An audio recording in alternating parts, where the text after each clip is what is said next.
Sabihin ko na lang yan kay tita. Ala, good morning mga big. Alam nyo ba? Nakakainis. Ang init-init dito sa San Fernando. Wala pa akong tulog no? Tapos kanina pa ako gising kasi nga sa sobrang init, walang kuryente. Ate, mamaya na lang yan. Ipaano ko na lang kay tita. Alam nyo ba yun, mga B? Ang init. Tapos, alam nyo yung nakakaloka?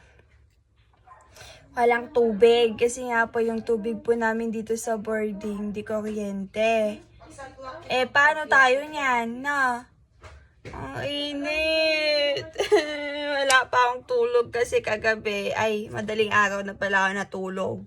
Mga 3. Oo, alas 3. 3 or 3:30 ata yun. Basta meron yun.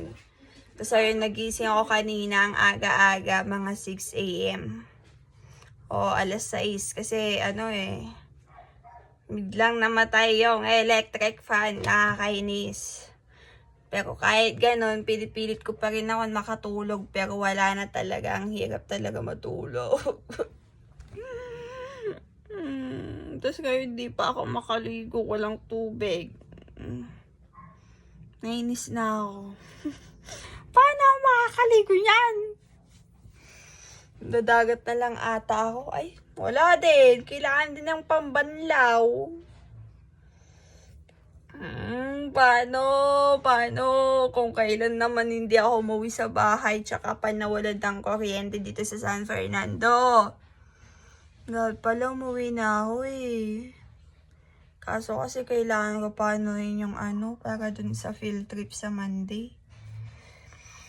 Kahapon na sana yun, kaso sarado sa may cashier. Kaya yun, hindi talaga ako nakauwi kasi sikasuin ko muna yun bago ako umuwi sa bahay.